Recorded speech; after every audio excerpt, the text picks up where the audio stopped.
오늘 이 말씀을 같이 읽으면서 여러분 표정에서 오늘 아침에 큐티를 했는지 안 했는지를 알 수가 있죠. 오늘의 본문 말씀입니다. 오늘 여러분이 큐티할 본문의 말씀이기 때문에 어떤 분은 오늘 아침에 읽은 말씀이네 이렇게 얼굴의 표면에서 드러나는 분이 있고, 아주 생소한 표정으로 읽으시는 분들은 아침 큐티를 안 하셨거나 어제도 안 하신 분들일 가능성이 굉장히 큽니다.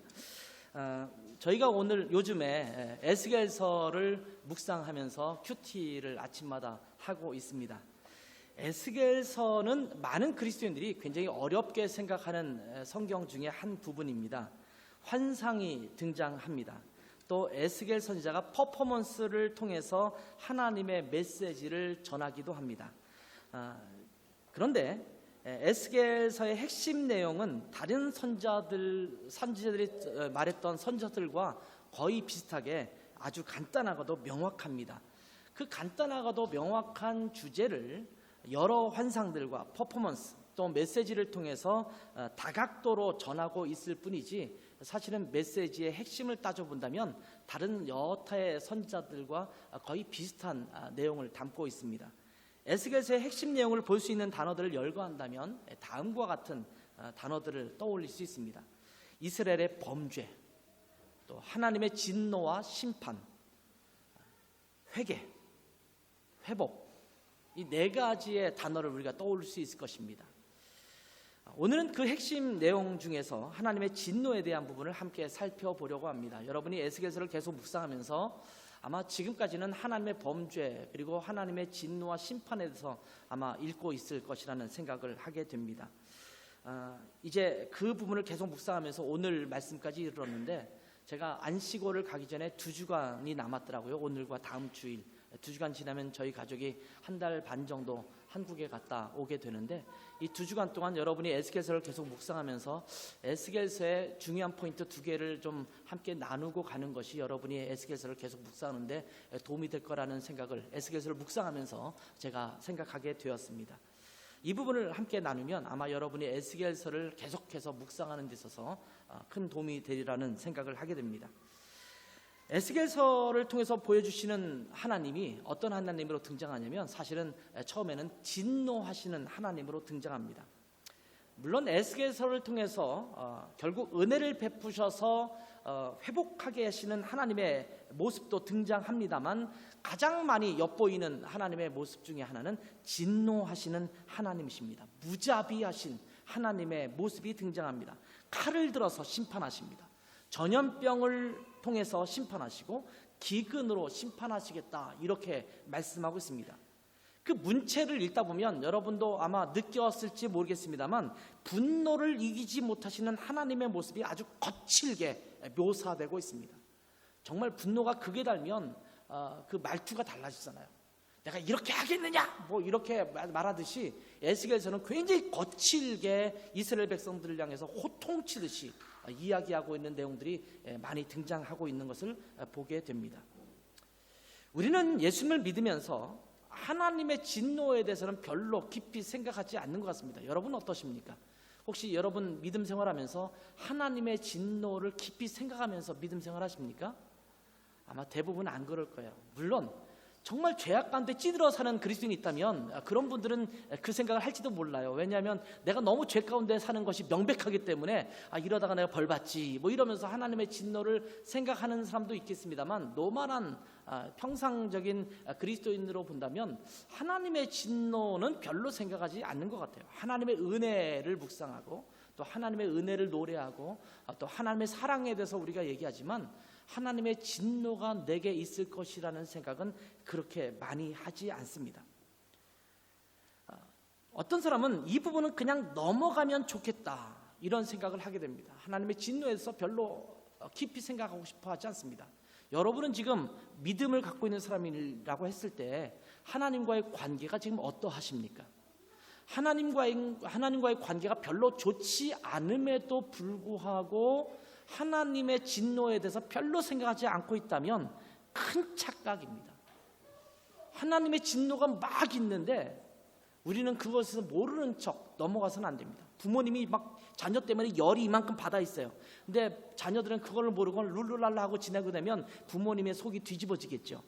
그런 것과 똑같이 우리가 죄악 가운데 있어서 하나님이 우리를 볼 때마다 속이 터지는데 우리는 그 하나님의 진노에 대해서 전혀 생각하지 않고 일상생활을 살아가고 있다면 하나님의 속마음이 어떠하겠습니까?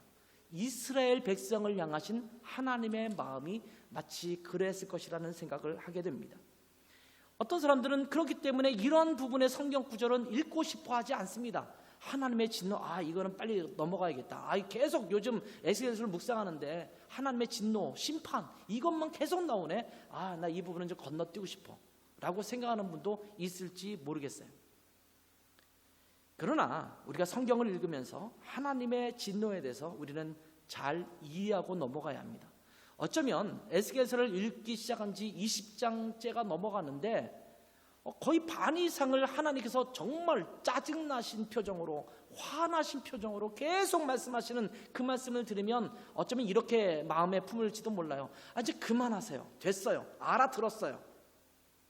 그런데 하나님은 반복해서 어쩌면 귀가 따갑도록, 우리가 흔히 귀에 딱지가 않도록 이라는 말을 쓰는데 마치 그런 것처럼 계속 돌이켜서 붙잡고 이야기하는 겁니다.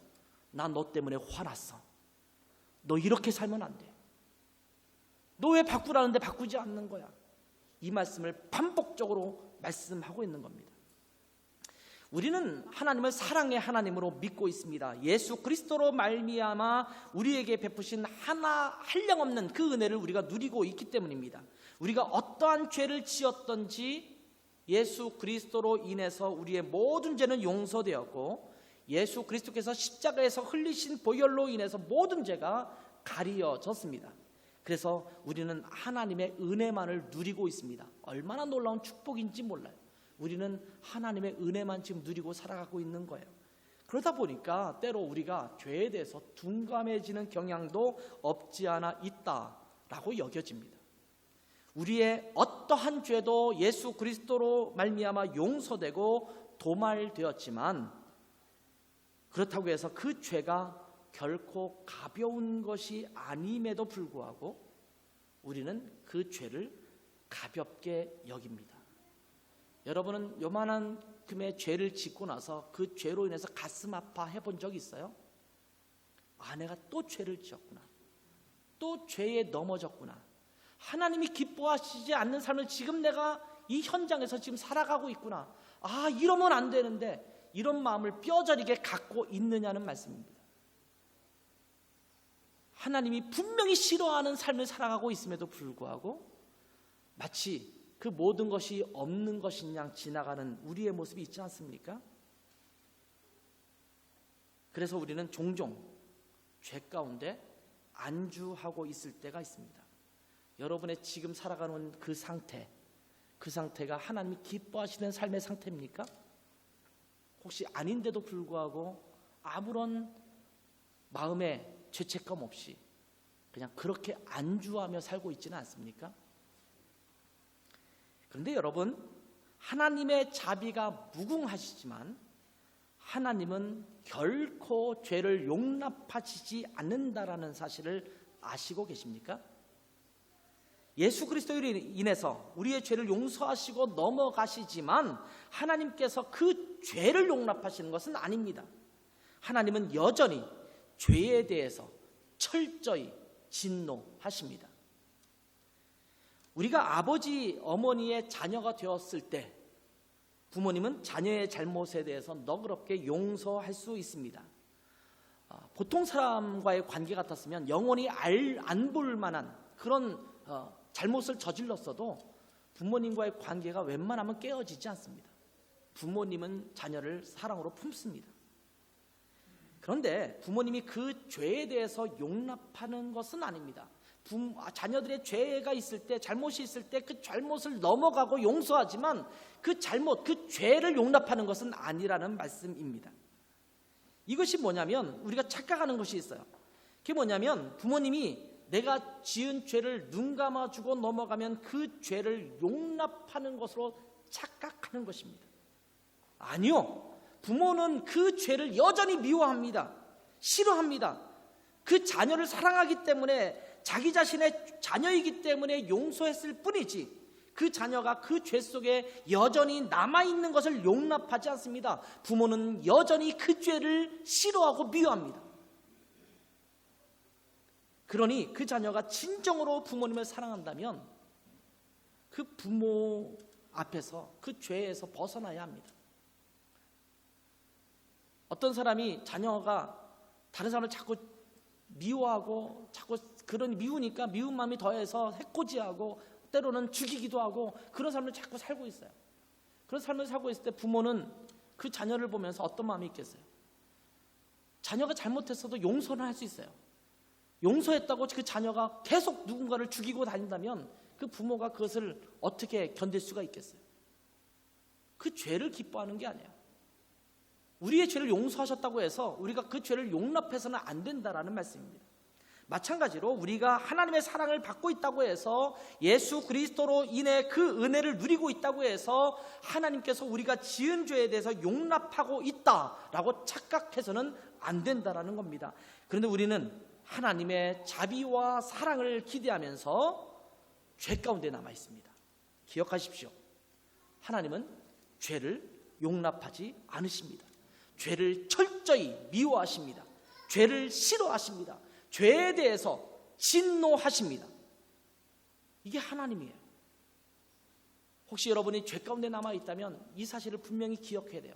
하나님은 여러분을 사랑하시고 여러분의 죄를 용서하지만 그 죄를 싫어하세요. 미워하세요. 그 죄에 대해서 분노하세요. 오늘 본문은 에스겔서 20장의 말씀인데 오늘 20장의 첫 부분, 오늘 읽은 말씀 말고 어제 여러분이 묵상했던 말씀이겠죠. 20장 첫 부분은 이렇게 시작하고 있습니다. 1절에서 3절 말씀입니다. 7째 해 5째 달 10째 날에 이스라엘 장로 여러 사람이 여호와께 물으려고 와서 내 앞에 앉으니 여호와의 말씀이 내게 임하여 이르시되 인자야 이스라엘 장로들에게 말하여 이르라 주 여호와께서 이렇게 말씀하셨느니라 너희가 내게 물으려고 왔느냐 내가 나의 목숨을 걸고 맹세하거니와 너희가 내게 묻기를 내가 용납하지 아니하리라 주 여호와의 말씀이니라. 자, 이스라엘이 위기에 처해 있습니다. 바벨론에 의해서 완전히 멸망당할 위기에 처해 있었습니다. 이스라엘은 1차 포로로 잡혀간 이후에 2차 포로로 또 잡혀가야 될 상황에 놓여져 있는 것입니다. 이런 위기에 처하자 이스라엘의 장로 몇 사람이 에스겔에게 찾아와서 하나님의 뜻을 묻고자 합니다. 그러자 하나님께서 이렇게 대답하시는 것입니다. 묻지 마라! 내게 묻는 것을 허락하지 않겠다. 이렇게 말씀하고 있는 겁니다. 심지어 하나님께서는 내 목숨을 걸고 맹세하겠다. 이렇게 말씀하시면서 묻는 것을 허락하지 않겠다라고 말씀하십니다. 이스라엘은 하나님이 선택한 하나님의 백성, 하나님의 나라라는 자부심을 가지고 지금까지 살아온 민족입니다.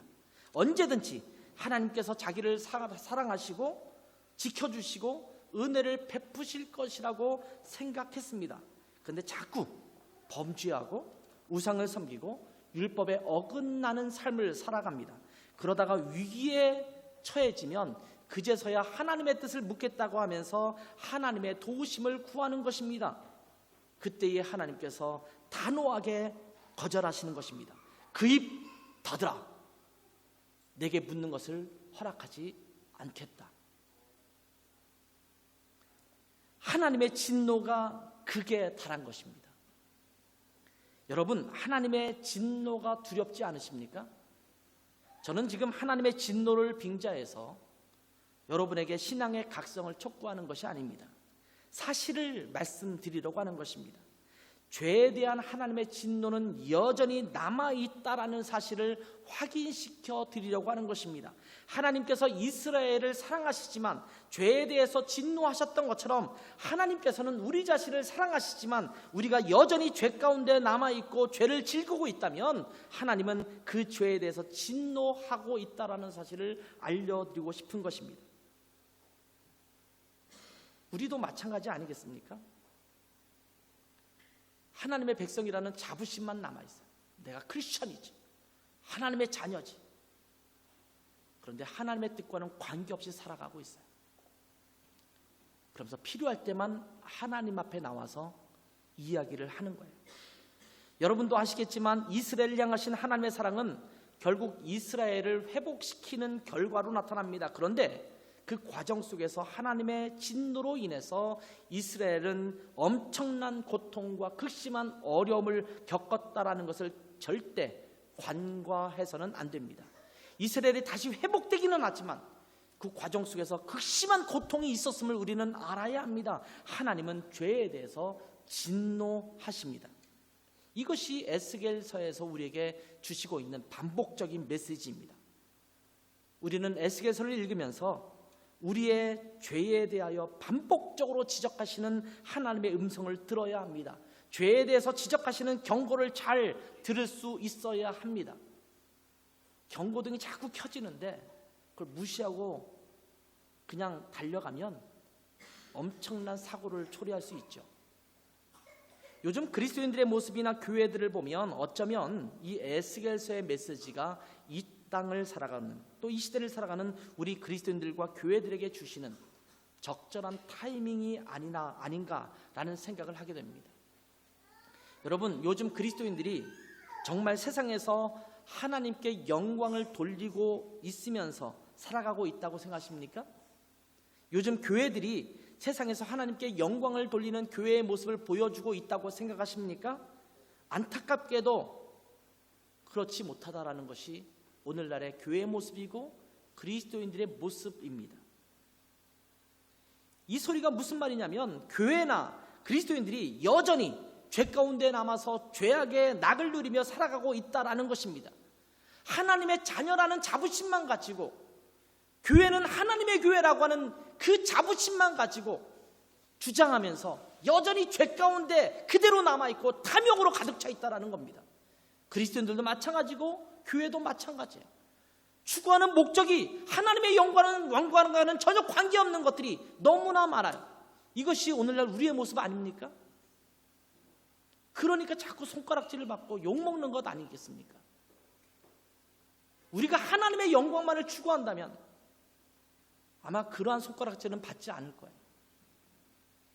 그런데 안타깝게도 인정할 수밖에 없는 사실이지 않습니까?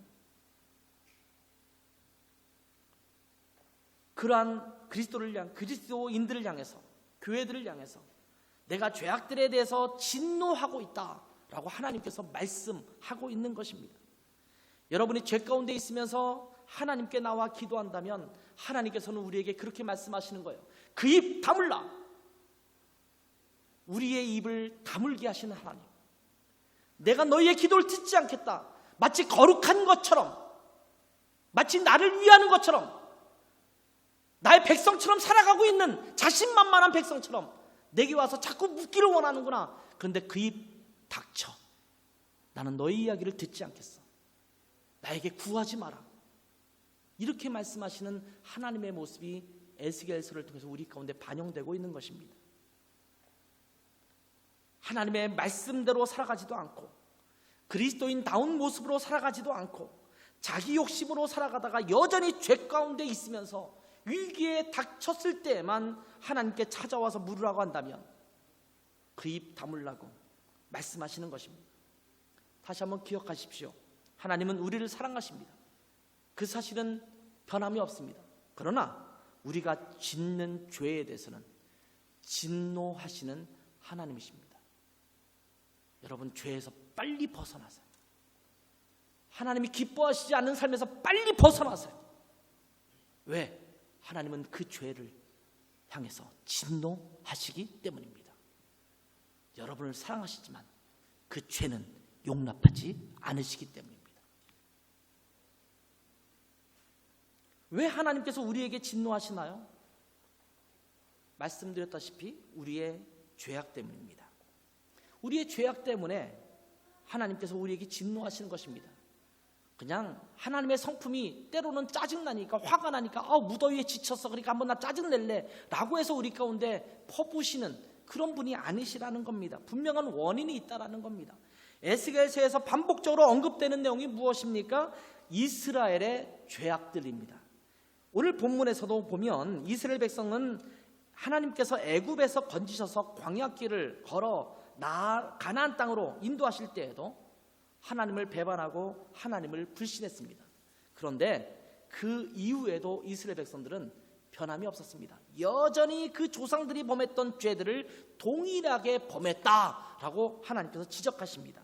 이스라엘 백성들은 하나님께서 가장 싫어하시는 죄악인 우상 숭배의 죄악도 아무렇지도 않게 저질렀습니다. 제가 자주 말씀드렸다시피 이스라엘 백성들이 우상을 섬겼다, 하나님을 떠났다라고 말했을 때 하나님을 완전히 떠난 적은 없어요. 하나님을 한쪽 구퉁이에 늘 붙들고 있어요. 오늘날의 그리스도인들처럼 늘 성전에 가서 제사 드리는 일은 늘 하고 있었습니다. 동시에 우상을 섬기는 거예요. 이것도 괜찮네. 여기서 이 우상을 섬기면 이런 복도 있을 것 같으네. 하나님을 섬기면서 이런 복도 받고, 이 우상을 섬기면서 이런 복도 받고, 이런 모습이 이스라엘 백성들의 모습이에요. 그런데 하나님은 하나님만을 섬기지 않으려고 할 때 너희는 나를 버렸다라고 말씀하세요. 오늘 본문 28절에서 31절을 다시 한번 볼까요? 이스라엘의 죄악들을 얘기하는 겁니다. 한번 들어보세요. 내가 내 손을 들어 그들에게 주기로 맹세한 땅으로 그들을 인도하여 드렸더니 그들이 모든 높은 산과 모든 무성한 나무를 보고 거기에서 제사를 드리고 분노하게 하는 제물을 올리며 거기서 또 분향하고 전제물을 부어 드린지라. 이에 내가 그들에게 이르기를 너희가 다니는 산당이 무엇이냐 하였노라. 그것을 오늘날까지 바마라 일컬었느니라. 그러므로 너는 이스라엘 족속에게 이르라. 주 여호와께서 이같이 말씀하셨느니라. 너희가 조상들의 풍속을 따라 너희 자신을 더럽히며 그 모든 가증한 것을 따라 행음하느냐. 너희가 또 너희 아들을 화제로 삼아 불 가운데로 지나게 하며 오늘까지 너희 자신을 우상들로 말미암아 더럽히느냐. 이스라엘 족속아, 너희가 내게 묻기를 내가 용납하겠느냐. 주 여호와의 말씀이니라. 내가 나의 삶을 두고 맹세하노니 너희가 내게 묻기를 내가 용납하지 아니하리라. 자, 그들은 높은 산에 산당을 짓고 푸른 나무 아래 우상을 세워 숭배했습니다. 그것을 바마라고 일컬었다 말하고 있습니다. 독일어 성경에는 이 바마를 회, 높은 곳이라는 단어로 번역을 했습니다. 그런데 이 바마라는 히브리의 뜻이 높은 곳이라는 말이기 때문에, 의미이기 때문에 독일어 성경은 바마라는 원어를 쓰지 않고 그냥 높은 곳, 회라는 단어로 사용하고 있는 것을 볼 수가 있어요. 이스라엘 백성이 가나안 땅에 들어가서 그 원주민들이 섬기는 신들을 그대로 받아들여 섬긴 것입니다. 말 그대로 높은 곳에, 또 그 당시 상수리 나무라든지 사철 푸른 나무, 그런 나무 밑에서는, 우람한 나무 밑에서는 이렇게 제사를 드리는 행위들이 있었거든요. 그런 것들을 그대로 신성하게 느끼면서 그곳에서 우상을 섬기는 행위를 한 것입니다. 심지어 31절에 말하듯이 아들을 화제로 삼아 불 가운데로 지나게 했다, 이렇게 말씀하고 있습니다. 이 내용은 그 당시 몰렉이라는 우상을 섬기는 것을 말하는 것입니다. 이 몰렉이라는 우상은 암몬 족속의 신이었습니다. 머리는 그림에 보시다시피 소의 모습을 갖고 있어요. 그리고 밑에는 사람의 모습을 갖고 있는 그런 우상입니다. 이 그림에서 볼 수 있는 것처럼 이 우상의 밑에서는 불을 막 지펴댑니다. 그래서 손을 이렇게 앞으로 펴고 있는데 이 손이 달구어지죠. 이 손이 막 달구어지는데 제사장이 그 아기를 그 달구어진, 빨갛게 달구어진 그 손 위에 올려놓으면서 놓아서 태워서 죽이는 겁니다. 그게 화제로 드리는 거예요.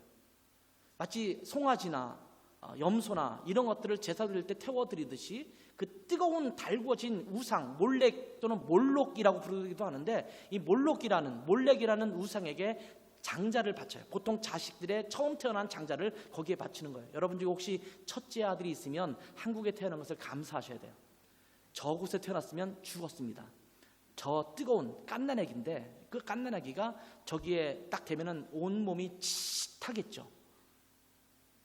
끓이면서 불타서 그냥 그대로 밑으로 떨어져 죽게 되는데, 이렇게 떨어지는 소리나 아기의 울음소리를 듣지 못하도록, 부모가 잘 듣지 못하도록 하기 위해서 밑에 보면 북이 있잖아요. 북을 계속 쳐대서 시끄럽게 요란스럽게 막 북을 쳐대면서 그 제사 행위를 하는 거예요. 그래서 아기의 울음소리나 이런 것이 잘 들리지 않도록 묻히도록 이렇게 하는 제사를 드리고 있는 것이 이 몰렉 또는 이 몰록이라는 우상에게 드려지는 제사입니다. 근데 성경에 보면요, 자주 이 제사에 대해서 나오고 있어요. 레위기 20장부터 시작해서 이 내용, 몰렉에게 섬기는, 이 몰록에게 섬기는 이 제사에 대해서 얘기하면서 그것을 경계시켰던 것들을 보면, 처음 이스라엘 백성들이 가나안 땅에 정착할 때부터 이스라엘 백성 중에서도 저런 끔찍한, 참혹한 제사를 드렸던 사람이 있었던 모양입니다. 이들이 왜 이렇게 우상 숭배를 했을까요? 저희가 지금 생각하면 이해가 되지 않잖아요. 어떻게 저렇게 할 수 있지? 아마 이들은 더 많은 복락을 누리고 싶어서 그렇게 했을 것입니다. 농사를 짓고 가축을 키우면서 더 풍족한 결실을 원했을 것입니다. 아마 자녀를 많이 낳고 모두가 질병 없이 건강하게 노동력을 유지하면서 잘 먹고 잘 살기 위해서 그렇게 했을 것입니다. 그들의 초점이 어디 있었냐면 바로 자기 자신에게 있었습니다. 내가 잘 먹고 잘 살고 행복하게 이 땅에 살기 위해서 할 수 있다면 모든 것을 해야겠다라는 자기 자신에게 초점이 맞춰져 있기 때문에 이런 우상 숭배를 하고 있는 거예요. 그들에게 하나님은 자신이 잘 먹고 잘 살기 위한 방편 중에 하나였을 뿐입니다. 하나님을 경배하고 예배하고 하나님께 제사를 드린 것은 자기 자신이 행복하게 이 땅에서 살아가기 위한 방편이었을 뿐이지 하나님 자신에게 초점이 맞추어져 있지 않습니다.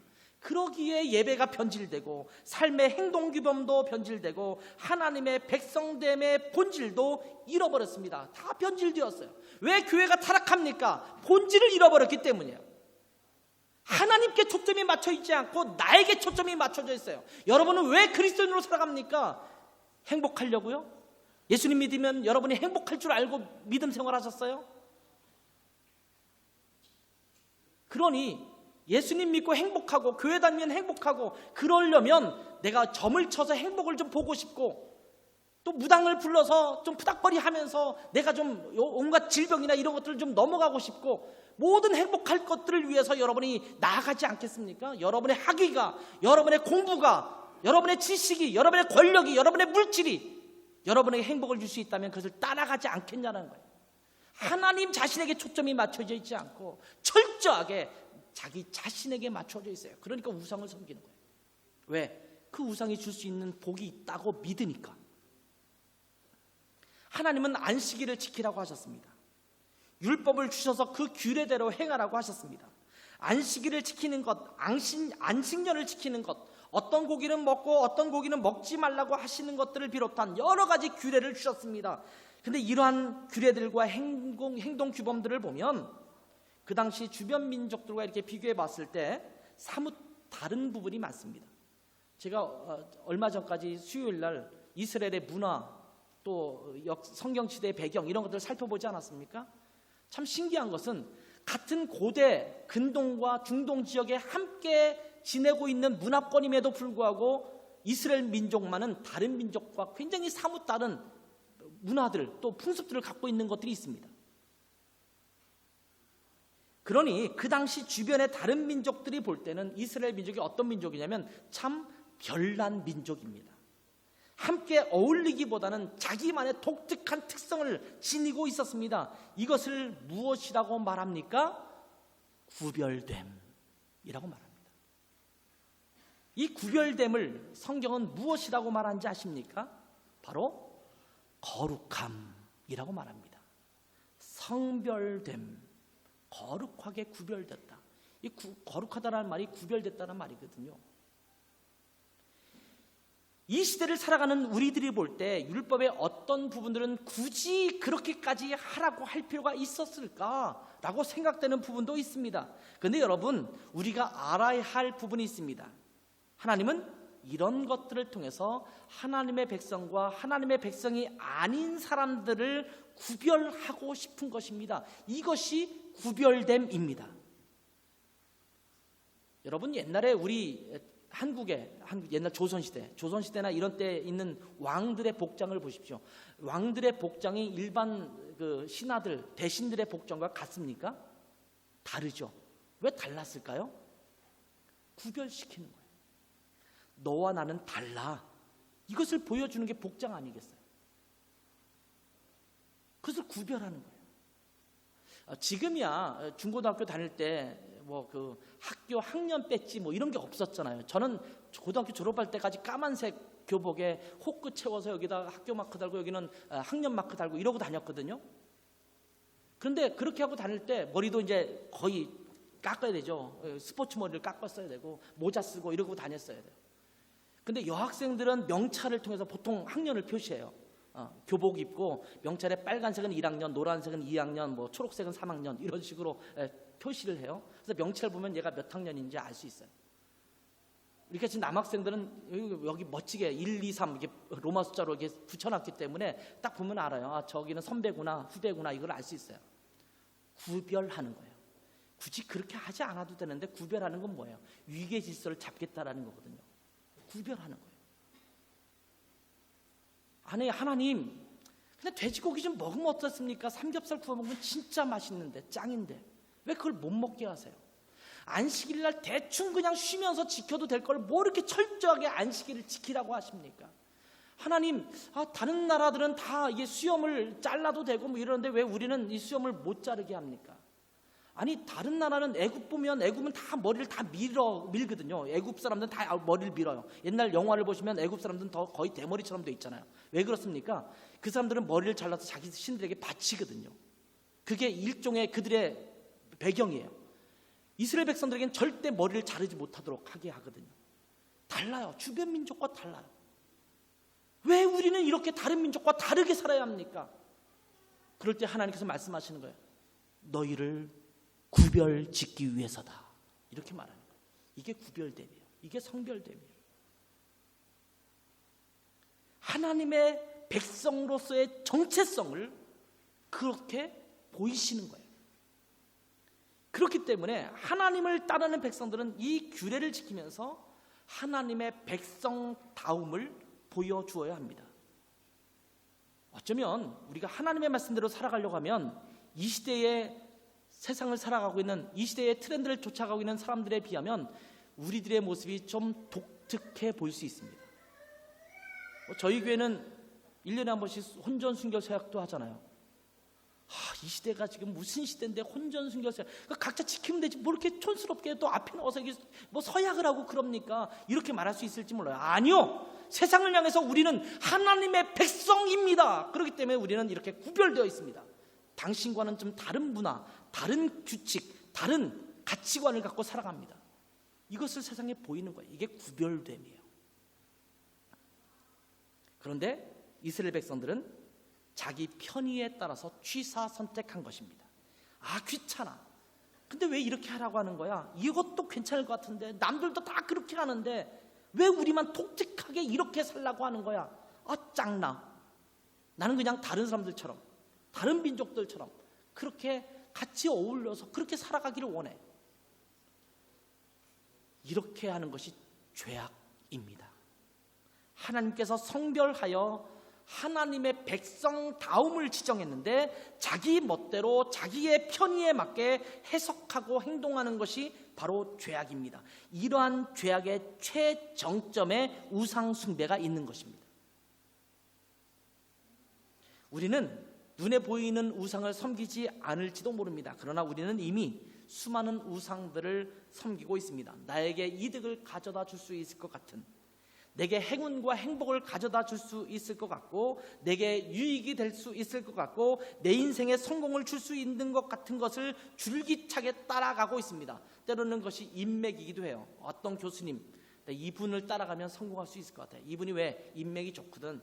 이분이 다 다른 직장을 좀 연결해 줄 수 있고, 또 다른 오케스트라 연결해 줄 수 있고, 내가 좋은 극장에 취직할 수 있도록 해주고, 내가 교수 자리로 갈 수 있도록 인도해 주고, 이런 인맥들, 이것들이 때로는 우상이 되게 해요. 그것을 끊지 못해서 하나님의 것을 끊어요. 때로는 내가 돈을 많이 벌면 이 돈을 많이 갖고 있는 것으로 인해서 내가 행복해질 것이라고 생각하기 때문에 그 돈을 위해서 다른 것을 끊어요. 주일날인데 연주가 잡혔네. 이거를 안 가면 내가 이 세상에서 좀 이렇게 도태될 수 있어. 이 세계 속에서. 그러니까 내가 연주가 있으면 주일날이지만 안타깝지만 예배를, 죄송한 표현입니다, 예배를 끊고 내가 연주 가야지. 하나님 외에 다른 것들, 왜? 그것을 할 수밖에 없는 선택의 이유는 무엇입니까? 그것으로 내가 뭔가를 얻을 수 있고 그것 때문에 내 인생이 더 행복해질 수 있을 것이라고 생각하기 때문에 그것을 못 끊는 거예요. 물론 어쩔 수 없는 상황도 있어요. 직장을 다니는데 그 직장에서 주일날 뭘 할 때는 어쩔 수 없는 것도 있잖아요. 근데 내가 취사 선택할 수 있는 게 있거든요. 내가 거절할 수 있는 게 있거든요. 근데 거절할 수 있는데 안 하는 것은 왜 그렇습니까? 내가 그것 때문에 뭔가 이득을 얻을 수 있고, 내가 여기 예배는 좀 안 가도 뭐 특별히 이득에 손해되는 것은 없을 것 같으니까 그렇게 하는 것 아니겠어요? 이게 다 우상이에요. 그것이 학위일 수도 있고 인기일 수도 있고 물질일 수도 있고 권력이나 행복한 가정이나 애인이나 가족일 수도 있습니다. 그래서 하나님은 이러한 죄악에 진노하시는 것입니다. 그러면서 32절에 말씀을 하시는 것입니다. 너희가 스스로 이르기를 우리가 이방인 곧 여러 나라 족속같이 되어서 목석을 경배하리라 하거니와 너희 마음에 품은 것을 결코 이루지 못하리라. 이방인처럼 목석, 즉 돌과 나무로 만든 우상을 경배하여 복을 얻으려고 하겠지만 너희 마음에 품은 것을 결코 이루지 못할 것이다 라고 말씀하고 있습니다. 아무리 애써도 그런 것들로 너희 품은 뜻, 품은 꿈을 이루지 못하게 될 것이다 라고 말씀하고 있는 겁니다. 어쩌면 당장은 그것이 이득되는 것처럼 여겨질 수 있어요. 근데 여러분, 하나님이 여러분의 주권자인 것을 믿으십니까? 여러분의 삶의 주관자인 것을 믿으십니까? 여러분이 하나님을 따르면 하나님께서 가장 좋은 것으로 여러분의 주실 것이라고 믿으십니까? 그러면 나머지가 우상이 되지 말아야죠. 당장 손해보는 것 같으니까 안 하는 거잖아요. 그래서 하나님은 이렇게 죄를 지은 이스라엘 백성들 향해서 심판을 내리시는 것입니다. 무서운 심판이 이스라엘에게 닥치집니다. 결국 이스라엘은 바벨론에 의해서 멸망당합니다. 우리가 하나님의 심판을 생각하면 어떤 생각이 들까요? 아마 무서운 생각이 들 것입니다. 지구의 종말 같은 것을 떠올릴지도 모릅니다. 하나님의 심판, 지구의 종말이 오나? 이렇게 생각할 수 있잖아요. 그런데 하나님의 무자비하신 심판의 목적이 무엇인지 여러분 아십니까? 우리는 하나님의 심판을 마냥 무섭고 또 두려운 것으로만 생각합니다. 그런데 왜 하나님께서 심판을 하실까요? 우리가 하나님의 심판에 대해서 생각할 꼭 한 가지, 기억해야 될 한 가지가 있습니다. 그것이 무엇이냐면 하나님의 심판은 정결하게 하시는 도구라는 것입니다. 그러니까 하나님의 심판을 생각할 때 정결하게 하심을 함께 떠올려야 합니다. 하나님의 심판은 멸망시키는 것이 목적이 아닙니다. 하나님의 심판은 모든 것을 다 쓸어버리는 것이 목적이 아닙니다. 하나님의 심판은 하나님의 분노의 감정을 풀어버리기 위한 도구가 아닙니다. 하나님이 심판하시는 것은 정결하게 하기 위한 하나님의 도구인 것입니다. 오늘의 본문의 33절에서 39절을 다시 한번 볼게요. 주 여호와의 말씀이라. 내가 나의 삶을 두고 맹세하노니 내가 능한 손과 편팔로 분노를 쏟아 너희를 반드시 다스릴지라. 능한 손과 편팔로 분노를 쏟아 너희를 여러 나라에서 나오게 하며 너희의 흩어진 여러 지방에서 모아내고 너희를 인도하여 여러 나라 광야에 이르러 거기에서 너희를 대면하여 심판하되 내가 애굽 땅 광야에서 너희 조상들을 심판한 것 같이 너희를 심판하리라. 주 여호와의 말씀이니라. 내가 너희를 막대기 아래로 지나가게 하며 언약의 줄로 매려니와 너희 가운데서 반역하는 자와 내게 범죄하는 자를 모두 제하여 버릴지라. 그들을 그 머물러 살던 땅에서는 나오게 하여도 이스라엘 땅에는 들어가지 못하게 하리니 너희가 나는 여호와인 줄 알리라. 주 여호와께서 이같이 말씀하셨느니라. 이스라엘 족속아, 너희가 내 말을 듣지 아니하려거든 각각 그 우상을 섬기라. 그렇게 하려거든 그 이후에 다시는 너희 예물과 너희 우상들로 내 거룩한 이름을 더럽히지 말지니라. 자, 이 말씀을 보면 하나님께서 능한 손과 편팔로 심판하시겠다고 말씀하십니다. 하나님의 분노를 쏟아 심판하시겠다고 말씀하십니다. 그러면서 37절 38절을 이렇게 말씀하십니다. 내가 너희를 막대기 아래로 지나가게 하며 언약의 줄로 매려니와. 자, 막대기 아래로 지나간다라는 말은 성경시대에 막대기는 목자들이 들고 있는 거예요. 이 양들을 우리로 집어넣으려고 할 때 이 막대기로 하나, 둘, 셋 이러면서 그 머리를 이렇게 밀어넣으면서 우리를 집어넣는 거예요. 이 양의 숫자를 셀 때 이 막대기 아래로 집어넣게 하는 거예요. 다시 말하면 이스라엘 백성들이 바벨론 포로로 끌려갔다가 다시 이스라엘로 회복돼요. 그때 양의 숫자를 세듯이 한 마리, 두 마리 세듯이 이스라엘 백성들을 막대기 아래로 지나가서 이스라엘로 되돌리는 모습을 보여주고 있는 겁니다. 그러면서 언약의 줄로 매겠다 이렇게 말씀하고 있습니다.